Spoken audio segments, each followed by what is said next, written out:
ഞാൻ നിങ്ങളുടെ ഒരു ചോദ്യം ചോദിക്കുന്നു. അമ്മയുടെ നടക്കുന്ന പല കാര്യങ്ങളും തീർച്ചയായിട്ടും ഇല്ല. എൻ്റെ കൂടെ തന്നെ ഉണ്ടായിരുന്ന ഒരാളായിരുന്നു എനിക്കെതിരെ മത്സരിച്ച്. അത് തലേ ദിവസം വരെ അറിയില്ലായിരുന്നു. കാരണം അന്നും രാവിലെ മുതൽ വൈകുന്നേരം വരെ കൂടെ എത്തുന്ന ഒരാള് ജനറൽ സെക്രട്ടറി സ്ഥാനത്തേക്ക് മത്സരിക്കുന്നു, താങ്കളെ ചതിക്കപ്പെടുന്നു. അവിടെയും ഒരു നീതി നിഷേധം താങ്കൾക്കുണ്ടായിരുന്നു. ഇത് വേണ്ടാന്ന് വെച്ചവരുണ്ട്. മോഹൻലാൽ പറയുന്നത് കേട്ടോ, അത്രയും വർഷം വാങ്ങിയ കൈനീട്ട പൈസ തിരിച്ചു. അതിജീവിത വിഷയത്തിൽ ഞാൻ സ്ട്രോങ് ആയിട്ട് നിന്നിരുന്നു. അപ്പൊ താങ്കൾ വന്നു കഴിഞ്ഞാൽ അത് കുത്തിപ്പൊക്കും എന്നുള്ള ഭയം അദ്ദേഹത്തിന് ഉണ്ടായി കാണും. നീതി കിട്ടാതെ പോയ പലരും അതിനകത്ത് ഉണ്ടെന്നുള്ളത് എനിക്കറിയാം. താങ്കൾ ജയിച്ചു വന്നിരുന്നില്ല, മെമ്മറി കാർഡിനൊക്കെ ഒരു തീരുമാനം ഉണ്ടായിരുന്നു. അങ്ങനെ ഒരു സംഭവം സംഭവിക്കാൻ പാടില്ലായിരുന്നു. അത് സംഭവിച്ചിട്ടുണ്ട്. അപ്പോൾ അമ്മയിലുള്ളവരുടെ നീതി എവിടെ പോയി എന്ന് വെച്ചാൽ എനിക്കറിയില്ല. എനിക്ക് അതിനകത്തേക്ക് ബന്ധപ്പെട്ട് മമ്മൂക്ക വിളിച്ച കാരണം, അമ്മയുടെ കാര്യത്തിലുള്ള സമയത്ത് മമ്മൂക്ക വിളിച്ച കാരണം, താങ്കൾ അമ്മയിലേക്ക് വരാൻ വേണ്ടി എനിക്ക് തോന്നുന്നു താങ്കളായിരിക്കും അത്രയോ ത്യാഗം ചെയ്ത ഒരാൾ, ഒരു കൈനീട്ടം വാങ്ങുന്ന ഒരാളാണ്. അത്രയും വർഷം വാങ്ങിയ കൈനീട്ട പൈസ തിരിച്ചു കൊടുക്കും അല്ലെ അമ്മ മത്സരിക്കണമെങ്കിൽ. അത് അമ്മയ്ക്കൊരു മുതൽക്കൂട്ടായിട്ട് തിരിച്ചു കൊടുത്ത ഒരു വ്യക്തിയാണ്. എന്നിട്ട് താങ്കൾ മത്സരത്തിന് വന്നപ്പോൾ താങ്കൾ പരാജയപ്പെട്ടു. അപ്പോൾ അവിടെയുള്ള അംഗങ്ങൾക്ക് താങ്കളെ വേണ്ടായിരുന്നു. ഞാൻ പറഞ്ഞതിനകത്ത് ഞാൻ നല്ല വോട്ട് മേടിച്ചല്ലോ. അതിലൊരു മത്സരത്തിൽ ജയിക്കുകയും തോക്കുന്ന പറഞ്ഞാൽ ഒരു കുറച്ച് വോട്ടിൻ്റെ വ്യത്യാസമാണല്ലോ. ആ കുറച്ച് വോട്ടിൻ്റെ വ്യത്യാസത്തിനാന്ന് പറഞ്ഞാൽ ലാസ്റ്റ് മിനിറ്റ് വരെയും എല്ലാവരുടെയും ഹോപ്പിൽ ഞാൻ ജയിക്കുന്ന തന്നെയായിരുന്നു. അപ്പോൾ അതിനകത്ത് വന്ന ഒരു അട്ടിമറി കാര്യങ്ങളുണ്ടായിരുന്നു. എനിക്ക് എൻ്റെ കൂടെ തന്നെ ഉണ്ടായിരുന്ന ഒരാളായിരുന്നു എനിക്കെതിരെ മത്സരിച്ച്. അത് തലേ ദിവസം വരെ അറിയില്ലായിരുന്നു. കാരണം ഞാനും അവരും കൂടി ഒരുമിച്ചായിരുന്നു പല പ്രോഗ്രാമുകളും കാര്യങ്ങളും ഇതിനകത്ത് പ്ലാൻ ചെയ്തിരുന്നത്. ആ സമയത്താണല്ലോ ഇലക്ഷൻ വന്നത്. ഞാൻ നിങ്ങളിപ്പോൾ ഈ പറഞ്ഞ കാര്യത്തിന് കാരണം എന്ന് പറഞ്ഞാൽ മോഹൻലാൽ ആ സമയത്ത് ഈ പൈസ കൈനീട്ടം മേടിക്കും. ഞാൻ കൈനീട്ടം ചോദിക്കാതെ എനിക്ക് തന്നതാണ് ഒന്ന്. അപ്പോൾ ഞാൻ തന്നെ പറഞ്ഞതാണ്, ആദ്യം ഞാൻ 3 മാസം മേടിച്ചില്ല, ഞാൻ ചോദിച്ചല്ലോ അവർ. ഇല്ല അത് നിങ്ങളെ ബഹുമാനിക്കുന്നതെന്ന് എൻ്റെ അടുത്ത് ഞാൻ എൻ്റെ അക്കൗണ്ട് നമ്പർ കൊടുത്തിട്ടുണ്ടായിരുന്നില്ല, അക്കൗണ്ടിലേക്കാണല്ലോ അയക്കണം. അപ്പോൾ അത് കൊടുക്കാതെ ഇങ്ങനെ പല കാര്യം പറഞ്ഞ് ഞാൻ മാറ്റിക്കൊണ്ടേയിരുന്നു. കാരണം എന്തിനാണ് ഇവർ തന്നതെന്ന് എനിക്കറിയില്ലായിരുന്നു. പിന്നീട് ഞാൻ നോക്കുമ്പോൾ അത് ബഹുമാനാർത്ഥമെന്ന് പറഞ്ഞു. പിന്നീട് ആ സമയത്താണ് ലാലു പറഞ്ഞത് ഇങ്ങനെ നമ്മൾ കൈനീട്ടം കൊടുക്കാനായിട്ട് ഒരുപാട് ബുദ്ധിമുട്ടുണ്ട്, നമുക്ക് പൈസയുടെ ബുദ്ധിമുട്ടുകൾ ഈ ഇതിനകത്തുണ്ട്. ഞാൻ കൊടുക്കുമ്പോൾ ഞാൻ തിരിച്ചു കൊടുക്കേണ്ടി വന്നു.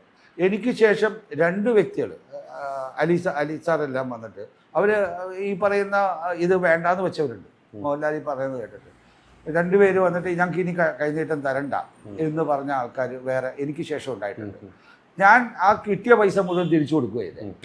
അത് ഞാൻ ചെയ്യാൻ കാരണം ലാല ആ സമയത്ത് ആ തരത്തിൽ തന്നെ അന്ന് നമ്മുടെ ജനറൽ ബോഡി പറഞ്ഞായിരുന്നു, നമ്മൾ ബുദ്ധിമുട്ടുന്നുണ്ട്, അപ്പോൾ അനർഹരായിട്ടുള്ള പലർക്കും വന്നിട്ട് കിട്ടുന്നുണ്ട്. അതിനൊരാളായിട്ട് തന്നെയായിരുന്നു ഞാൻ.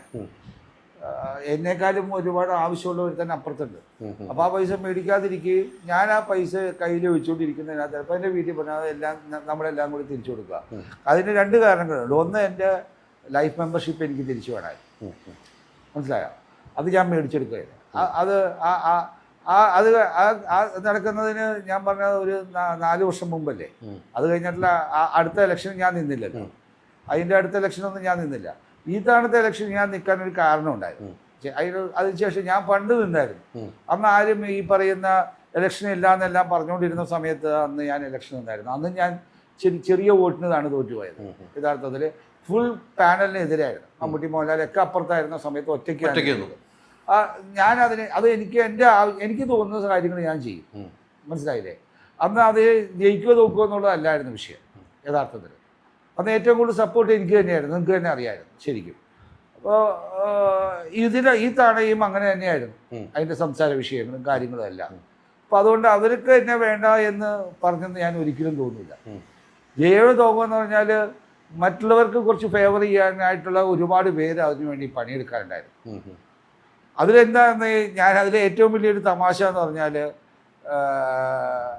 അതിലൊരു കാരണം കൂടി ഒരു വ്യക്തി ഞാൻ പറഞ്ഞു കേട്ടാണ്, എനിക്കതിപ്പോൾ എത്ര അറിയാം. എനിക്കെതിരായിട്ട് വർക്ക് ചെയ്തിരിക്കുന്നവരെല്ലാവരും ഈ പീഡന കേസിലെ പ്രതികൾ പോലത്തെ രീതിയിലേക്ക് ആരോപണ വിധേയരായിരുന്നു. അപ്പോൾ അവരായിരുന്നു അപ്പുറത്ത് എനിക്ക് എതിരായിട്ട് വർക്ക് ചെയ്തിരുന്നത്. അപ്പോൾ അവർ വളരെ സ്ട്രോങ് ആയിട്ട് നിന്നു. അതിൽ നിന്ന് എല്ലാവരും അതാണ് എൻ്റെ അടുത്ത് ഞാൻ പറഞ്ഞു കേട്ടേനെ, നീ അതിനകത്ത് വലിയ സങ്കടപ്പെടുകയൊന്നും വേണ്ട, നിന്നെ തോപ്പിക്കാൻ ശ്രമിച്ചവരിലുള്ള ഭൂരിപക്ഷ ആൾക്കാരും ഈ പറയുന്ന കംപ്ലൈൻറ്റിൽ ഉണ്ടായിരുന്നവരായിരുന്നു അപ്പുറത്തുണ്ടായിരുന്നത്. അതിനൊരു കാരണം ഒരു പക്ഷേ എന്ന് പറയുന്നത് അവർ വേണ്ടാന്ന് ഞാൻ വരണ്ടെന്ന് അവർക്ക് തീരുമാനം ഉണ്ടായിരുന്നു പറഞ്ഞാൽ ഞാൻ അതിനു മുമ്പുണ്ടായിരുന്ന അതിജീവിത വിഷയത്തിൽ ഞാൻ സ്ട്രോങ് ആയിട്ട് നിന്നിരുന്നു ഇതിനായി. അക്കാര്യത്തിൽ ഞാൻ സ്ട്രോങ് ആയിട്ട് നിൽക്കും. അപ്പോൾ അതൊരു വിഷയമായിട്ട് ഞാൻ പിന്നെ കാണുന്നില്ല. അത് ഞാനും അമ്മ എന്ന് പറയുന്ന സംഘടനയിൽ ഞാൻ അവിടെ വന്ന് വരാൻ നിൽക്കാനുണ്ടായ കാര്യം എന്ന് പറയുന്നത്, ഞാൻ അമ്മയായിട്ട് ചേർന്നിട്ട് ഒരു പ്രോജക്റ്റ് ചെയ്യാനായിട്ടുള്ള ഒരു ധാരണ ഉണ്ടായിരുന്നു വന്നിട്ട്. അപ്പോൾ അത് ചെയ്യുക എന്നുള്ളത് മാത്രമായിരുന്നു ഞാൻ ഉദ്ദേശിച്ചിരുന്നത്.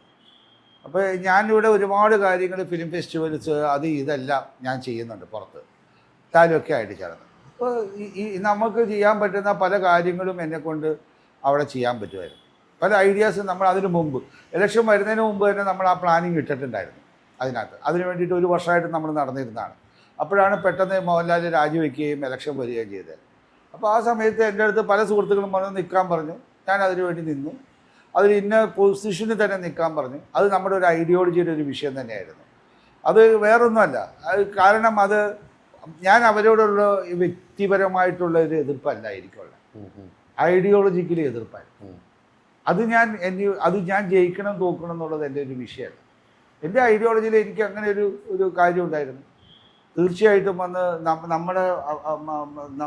നമ്മുടെ അതിനകത്ത് അത്തരത്തിലുള്ള ആൾക്കാർ അവർ സ്വയം മാറി നിൽക്കേണ്ടവരാണ് എന്നൊരു വിശ്വാസം എനിക്കുണ്ടായിരുന്നു. തീർച്ചയായിട്ടും അതിന് മുമ്പ് അത് തന്നെയാണ് അതിൻ്റെ പ്രവണത കാണിച്ചിരുന്നത്. അത് തീർച്ചയായിട്ടും അതിൻ്റെ ഐഡിയോളജി ഞാൻ പറയാൻ തയ്യാറായിരുന്നു. ഞാൻ അതിനെ പറ്റിയിട്ട് പിന്നെ ഞാൻ ആരെയും ഒരു വ്യക്തിപരമായിട്ട് ഞാൻ അധിക്ഷേപിക്കാൻ ഞാൻ പോയിട്ടില്ല. ഞാൻ എൻ്റെ ഐഡിയോളജി അതിന് മുമ്പും ഞാൻ നിന്നിട്ടുണ്ട്.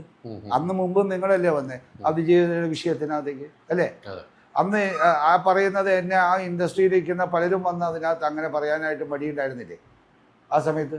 അന്ന് ഞാൻ ധൈര്യമായിട്ട് എനിക്ക് വന്നിട്ട് ഗാന്ധിശ്ശേരിയുടെ മുമ്പിൽ വന്ന് അതിൻ്റെ ഒരു സത്യാഗ്രഹം, ഒരു പ്രോഗ്രാം ഉണ്ടാക്കാം, പി ടി ഫ്രണ്ട്സ് എന്ന് പറഞ്ഞ് ഞങ്ങൾ ഉണ്ടാക്കിയില്ലേ അന്ന്. അത് എനിക്ക് ചെയ്യാൻ പറ്റിയില്ലേ? ഞാൻ എൻ്റെ ഐഡിയോളജി പറഞ്ഞല്ലോ. അതുകൊണ്ട് എനിക്ക് വരുന്ന നഷ്ടങ്ങളോ അല്ലെങ്കിൽ ലാഭങ്ങളോ ഞാൻ അന്ന് ചെയ്യുന്നത്. ഇതേ സമയത്ത് ഞാൻ തീർച്ചയായിട്ടും ഞാൻ ആ കാര്യത്തിന് ഞാൻ നിലകൊള്ളും. അതിനകത്ത് ഒരു സംശയമില്ല. ആ കാര്യത്തിനകത്ത് യാതൊരു സംശയമില്ല. ഞാൻ അവിടെ വരുമോ ഇല്ലയോ എന്നുള്ളത് എനിക്കൊരു വിഷയമല്ല. ഞാൻ എൻ്റെ ജീവിതത്തിനകത്തേക്ക് എൻ്റെ ഐഡിയോളജി തന്നെ ഞാൻ നിൽക്കുള്ളൂ. ആ ഐഡിയോളജിയിൽ ഞാൻ എന്നും നിന്നിട്ടുണ്ട്. താങ്കളുടെ കൂടെ ഞാൻ ഇന്ന് ധൈര്യമായിട്ട് എനിക്ക് തന്നെ പറയാൻ വന്ന് എൻ്റെ പേഴ്സണൽ നേട്ടത്തിന് വേണ്ടിയിട്ട് ഞാൻ ഒരിക്കലും എൻ്റെ എത്തിക്സ് ഞാൻ ബലിവഹിച്ചിട്ടില്ല. അന്ന് നിങ്ങൾക്ക് പറയാമോ? നിങ്ങൾക്ക് ഇത്രയും വർഷമായിട്ട് അല്ല, അത് ആത്മാർത്ഥമായിട്ട് നിങ്ങൾ പറയും. അല്ല, അങ്ങനെയാണ് താങ്കളുടെ യാത്ര കണ്ടിരിക്കുന്നത്. അത് അങ്ങനെയാണ് ഞാൻ. താങ്കൾ നേരത്തെ പറഞ്ഞ എനിക്ക് അങ്ങനെ ജീവിക്കാൻ പറ്റും. തുടക്കത്തിൽ പറഞ്ഞ താങ്കൾ അന്ന് വരെ കൂടെ നിന്ന ആള് തലേന്ന് വരെ കൂടെ നിന്നിട്ട് അതേ സ്ഥാനത്തിലേക്ക് മത്സരിക്കുന്നു. ഒരുമിച്ചാണ് നിങ്ങൾ പാനൽ വരെ ഉണ്ടാക്കുന്നത്. ആ ജനറൽ സെക്രട്ടറി ജനറൽ സെക്രട്ടറി സ്ഥാനത്തേക്ക് താങ്കൾ മത്സരിക്കുന്നു പറഞ്ഞു. അപ്പോൾ തന്നെ കുക്കു പരമേശ്വരൻ മത്സരിക്കുന്നു. അതാണ് നമ്മൾ ഉദ്ദേശിച്ച കാര്യം. അതേ പേര് പറയാതെ പോകേണ്ട കാര്യമില്ല. ഒരിക്കലും താങ്കൾ ആ പൊസിഷനിൽ വരരുത് എന്ന് കുക്കു തീരുമാനിക്കാനുള്ള കാരണം എന്താണ്? അത് പുള്ളിക്കാരത്തേക്ക് അറിയാവുള്ളൂ, എനിക്കറിയില്ല. തലേന്ന് വരെ നിങ്ങൾ ഒരുമിച്ചായിരുന്നു. അതെ. അങ്ങനെ ഞാൻ എൻ്റെ അടുത്ത് പറഞ്ഞത് ഞാൻ മത്സരിക്കുകയാണെങ്കിൽ ഞാൻ അതിന് മത്സരിക്കില്ല എന്ന് എൻ്റെ അടുത്ത് പറഞ്ഞു. പക്ഷെ പുള്ളിക്കാരത്തിയെ ഒരുപാട് പേര് നിർബന്ധിച്ചു. എൻ്റെ അടുത്ത് ലാസ്റ്റ് മിനിറ്റ് തന്നെ ഒരുപാട് കാര്യങ്ങൾ വന്നപ്പോൾ രാജിവെക്കാൻ പോകാമെന്നൊക്കെ എൻ്റെ അടുത്ത് ടിനി വന്ന് പറഞ്ഞു. അത് നിൽക്കില്ല, അവരത് മാറുവാണ്, നിങ്ങൾ അതിനകത്ത് നിന്നു. പക്ഷേ പലവരുടെയും നിർബന്ധമായിരുന്നു അവർ വരണം എന്നുള്ളത്. അതായിരുന്നു ഞാൻ മനസ്സിലാക്കിയത്. എനിക്കറിയില്ല, അവർ പറഞ്ഞിട്ടില്ല. അവർ ഒരുപക്ഷെ അവരെ അങ്ങനെ നിർത്തിയിരിക്കുന്നതിനകത്തേക്ക് നിർത്തിയവരിൽ പലരും ഉണ്ടാവുമായിരുന്നു. അവരുടേതായ സ്വന്തം താല്പര്യമായിരിക്കാം ഉണ്ടായെന്നാണ് ഞാൻ അറിഞ്ഞു കേട്ടേക്കണേ. എനിക്കതിന് ആധികാരികമായിട്ട് പറയാൻ പറ്റില്ല. എന്ത് കാരണവശാലാണെന്നത് അവർക്ക് മാത്രമേ പറയാൻ പറ്റുള്ളൂ. ഞാൻ ഇന്ന് അവരുടെ മനസ്സിൻ്റെ ഉള്ളിൽ കയറി എനിക്കെങ്ങനെ പറയാൻ പറ്റും? അവരെന്താണ് ചെയ്തത്? ഞാനിപ്പോൾ ഈ കഴിഞ്ഞ ദിവസം എൻ്റെ ഒരു ആവശ്യത്തിന് എന്നെ വിളിക്കുകയും ഞാൻ സംസാരിക്കുകയൊക്കെ ചെയ്തു. ഞാൻ അതിനെ മനസ്സിൽ കണ്ടെത്തുന്നില്ല. അവർ അതിനകത്ത് ചിലപ്പോൾ ഞാൻ മനസ്സിലാക്കിയെടുത്തോളം അവരെ നിർത്തിയിരിക്കുന്നത് പലരുടെയും പല വ്യക്തി താല്പര്യങ്ങൾ അതിനകത്തേക്ക് പൊങ്ങി വരാതിരിക്കാനാണ്. കാരണം ഒരു ചില ഇഷ്യൂസ് ഞാൻ വന്നാൽ അതിനേരം കയറി വരുന്നുള്ളൊരു ധാരണ എല്ലാവർക്കും ഉണ്ടായിരുന്നു. ആ ഇഷ്യൂ ഇല്ലാതായിപ്പോയി ഇപ്പോൾ യഥാർത്ഥത്തിൽ. ആ ഇഷ്യൂ മെമ്മറി കാർഡിൻ്റെ ഇഷ്യൂ തന്നെ. അത് എന്തായിക്കോട്ടെ, മെമ്മറി കാർഡിൻ്റെ ഇഷ്യൂ താങ്കൾ പോരാടുമെന്ന് പറഞ്ഞാണ് ആദ്യമേ. മെമ്മറി കാർഡിൻ്റെ ഇഷ്യൂ ഞാൻ ആദ്യം കൊണ്ടുവരുന്നതായിരിക്കും താങ്കളോട് ഉറപ്പ് കൊടുത്ത ആളാണ്. മെമ്മറി കാർഡ് ഇപ്പം മരിച്ചു ചേച്ചിയുടെ തലയിലേക്ക്. ഞാൻ അതിനകത്ത് എന്താന്ന് പറഞ്ഞാൽ ഞാൻ അതിനകത്ത് ദുഃഖിച്ച ഒരുപാട് പേരുടെ വിഷമങ്ങൾ ഞാൻ കേട്ട ഒരുത്തനാണ്, വ്യക്തമായിട്ട് കേട്ടതാണ്. എനിക്ക് അതിനകത്തേക്ക് ബന്ധപ്പെട്ട് അതിൽ സങ്കടപ്പെട്ട ഒരുപാട് പേരുടെ കാര്യങ്ങളെയും അവർ ഒരുപാട് പക്ഷെ അവരുടെ വീര്യം എങ്ങനെ കെട്ടുപോയി എന്നുള്ളതിനെ കുറിച്ചിട്ട് എനിക്കറിയില്ല. അത് എനിക്കറിയില്ല. യഥാർത്ഥത്തിൽ അവർക്ക് ഇന്നും ദുഃഖമുണ്ടാകും.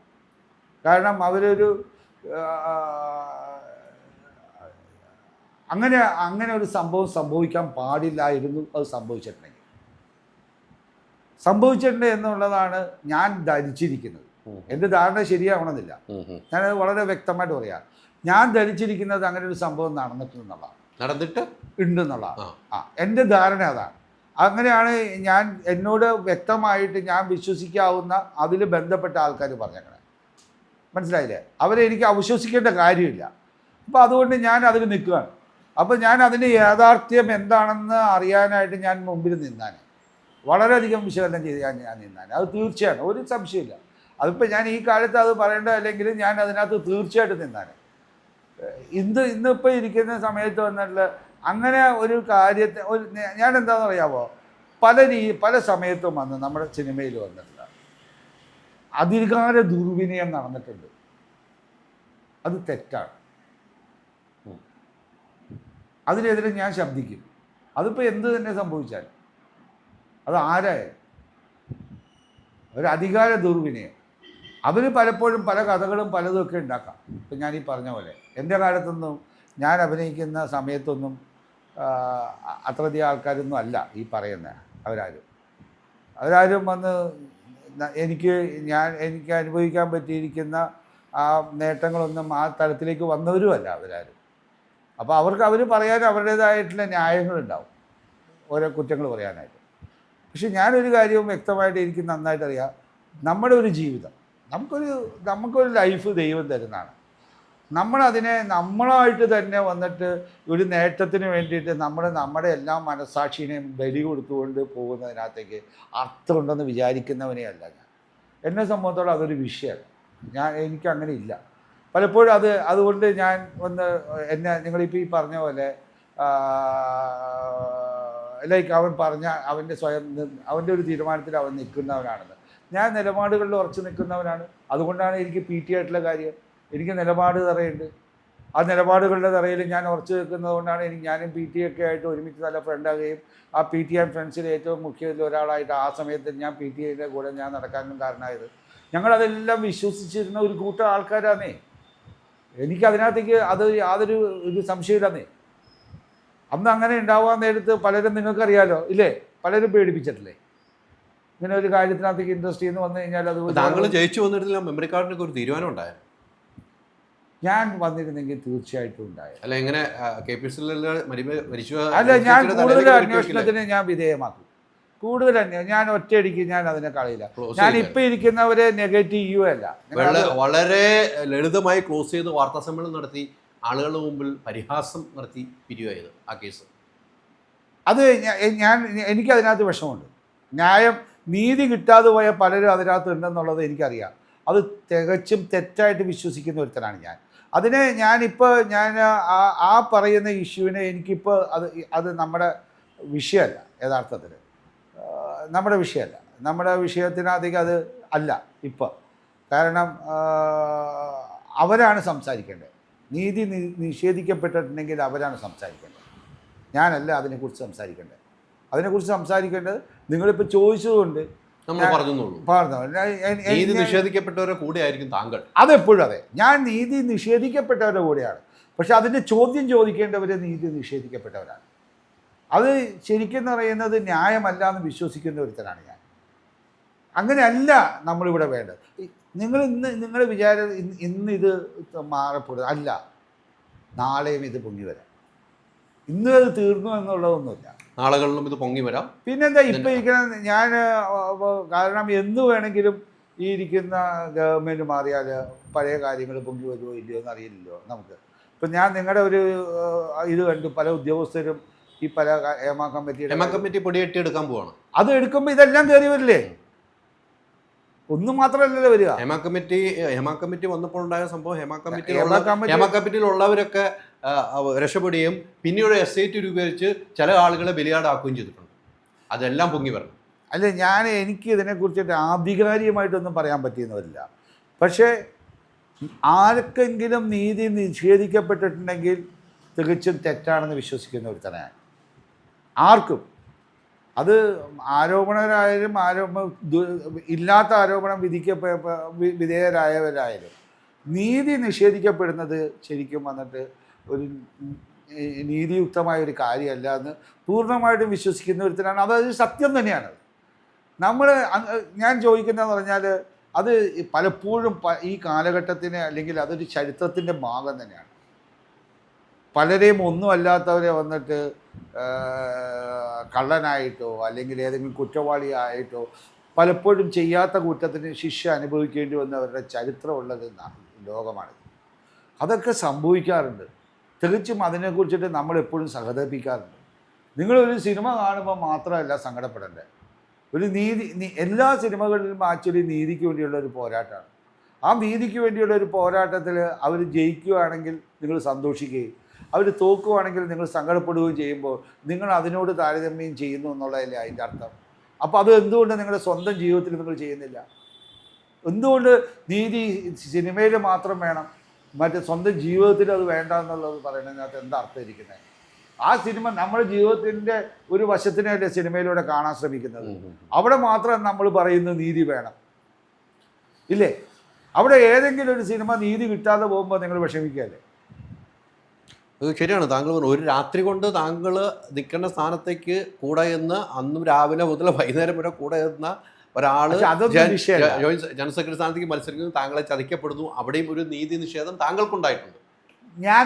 അവിടെ ഒരു നീതി നിഷേധം താങ്കൾക്കുണ്ടായിട്ടുണ്ടോ? നീതി നിഷേധം ഉണ്ടായിട്ടുണ്ടോ? ഞാൻ അവരുടെ നിലപാടിനെ നീതി നിഷേധം താങ്കൾക്കുണ്ടായിട്ടുണ്ടോ? ഞാൻ അതിനെ ഒരിക്കലും നീതി നിഷേധമായിട്ട് കാണും. പിന്നെ എന്താണ് അത്? അവർക്ക് ഒരുപാട് സാഹചര്യം എന്നെക്കാളും ഉണ്ടാകുന്നു. അത് ന്യായീകരിക്കാൻ അവർക്ക് വന്നിട്ടുള്ള അവകാശം ഉണ്ടാവാം, അവർക്ക് അതിനായിട്ടുള്ള ന്യായം ഉണ്ടാവാം. അപ്പോൾ ഞാനത് മനസ്സിലാക്കാതെ എങ്ങനെ എനിക്ക് അവരെ കുറ്റപ്പെടുത്താൻ പറ്റും?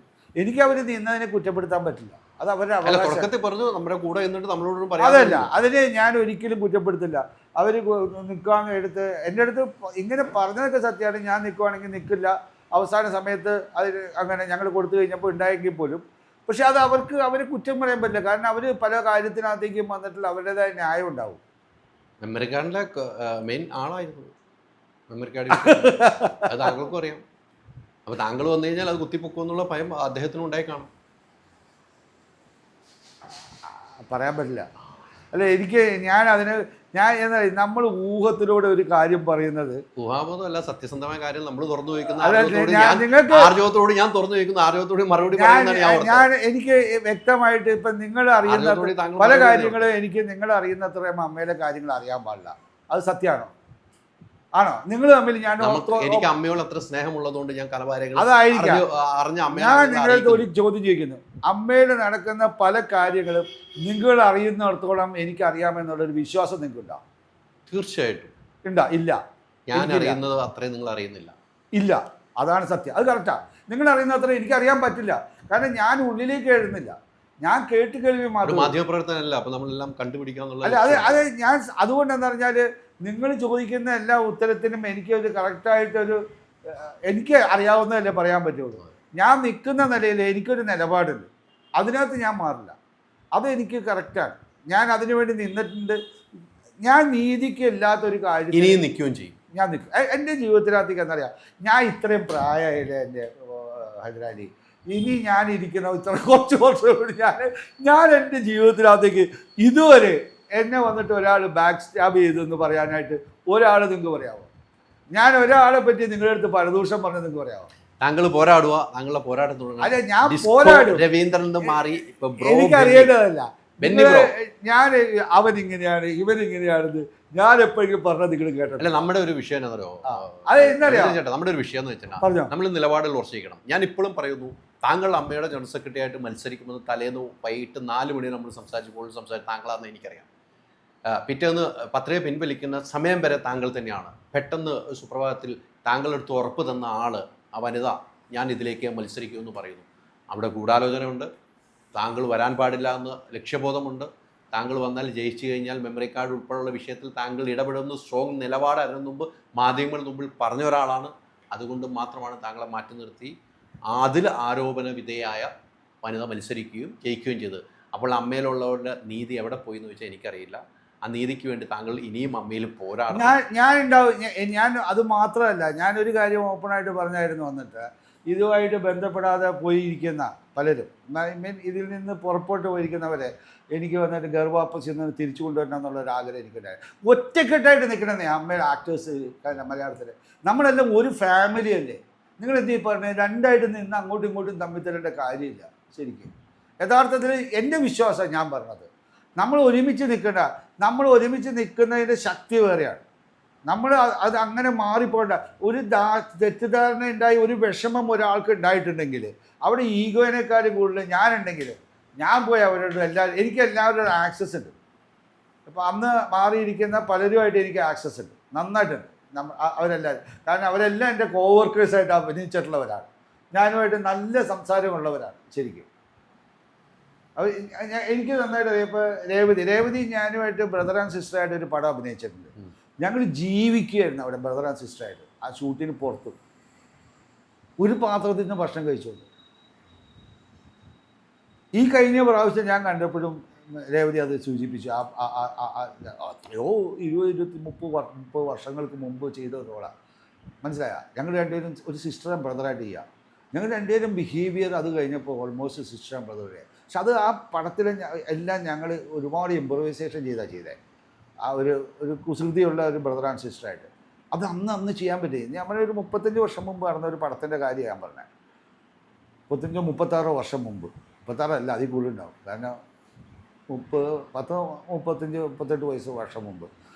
ഇന്നും ഞാൻ ഈ കഴിഞ്ഞ പ്രാവശ്യം രേവതിയെ കാണുമ്പോൾ സുഹാസിനിയായിട്ടിരിക്കുമ്പോൾ പെട്ടെന്ന് എൻ്റെ ജൂനിയറാണ് സുഹാസിനി.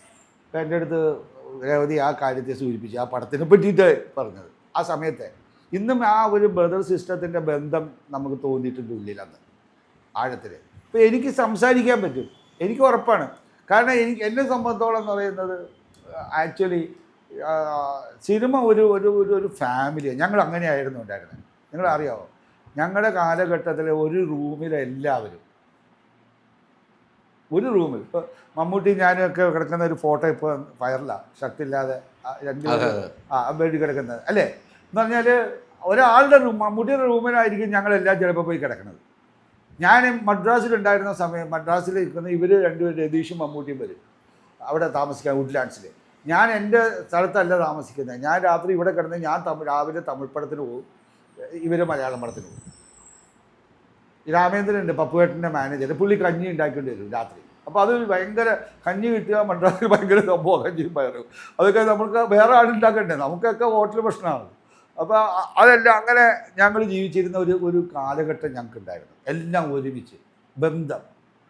ക്യാപ്റ്റൻ രാജു, ഞങ്ങൾ ലാലു അലക്സ്, അങ്ങനെ ഞങ്ങൾ ഒരു ഒരു ഒരു ഒരു ഫാമിലി പോലെയായിരുന്നു എല്ലാവരും. ഇപ്പോൾ ഞാൻ, ശ്രീനാഥ്, ശങ്കർ ഒരു റൂമിലായിരുന്നു. ഇന്ന് ആ പറയുന്ന യഥാർത്ഥത്തിൽ വന്ന് എല്ലാവരും തനിച്ച് പോകുന്ന കാണുമ്പോൾ ഉണ്ടല്ലോ, തനിച്ചല്ല നമ്മൾ നിൽക്കേണ്ടത്. അതിനു മുമ്പ് നിങ്ങൾക്കറിയാലോ, നസീസാറും മറ്റവരുണ്ടായിരുന്ന ഒരു കാലഘട്ടമുണ്ട്, ശങ്കരാടി. ഇവരൊക്കെ ഭയങ്കര ബന്ധങ്ങളിലാണ് ജീവിച്ചിരുന്നത്, ഒരു കുടുംബം പോലെ ജീവിച്ചിരുന്നത്. നമ്മൾക്ക് ഇന്നത്തെ പിള്ളേരതാണ്. ഞാൻ ഇന്ന് ഇവരെ ഭയങ്കര അപ്രിഷ്യേറ്റ് ചെയ്യുകയാണ്. ഈ ന്യൂജൻ പിള്ളേരുണ്ടല്ലോ, ഈ ജൻസി, അവർക്ക് വന്നിട്ടുള്ള അവരാ ഈ വാഴ മുമ്പിലേക്ക് വെച്ച സാഹോദര്യ ബന്ധം, മനസ്സിലായ? അവരുടെ തിരിച്ചറിവ്, സ്വത്തുക്കൾക്ക് വേണ്ടിയിട്ടുള്ള സഹോദരങ്ങൾ തമ്മിൽ തല്ലുന്നതിൻ്റെ ഇതിനെക്കുറിച്ച് പറയുന്നത്. അപ്പം നേട്ടങ്ങൾക്ക് വേണ്ടി ബന്ധങ്ങളെ ത്യജിക്കുന്നതിനെ വന്നിട്ടുള്ളതിനെ തള്ളിപ്പറയുന്ന ഒരു സിനിമയാണ് വാഴാട്ടൂവിൻ്റെ പ്രസക്തി അവിടെയാണ് നിൽക്കുന്നത്. ഇന്ന് ഈ ജെൻസി എന്ന് പറയുന്നവരുടെ ഒരു പുതിയ തലമുറ കൊണ്ടുവരുന്നതാണ്. ഈ കഴിഞ്ഞ തലമുറകളിൽ ഉണ്ടായിരുന്ന പല ദൂഷ്യങ്ങളെയും ഒന്ന് ചൂണ്ടിക്കാണിച്ചുകൊണ്ട് അവരൊക്കെ ഒരു തിരിച്ചറിവുണ്ടാക്കാൻ വേണ്ടിയിട്ടുള്ള ഒരു സിനിമയും കൂടിയായിട്ടാണ് എനിക്ക് വാഴാട്ടു എനിക്ക് തോന്നുന്നത്. അപ്പം എല്ലാവിധ ആശംസകളും ബ്രോ, ബെന്നി ബ്രോ. ഓക്കെ, അത് തന്നെ. ഓക്കെ.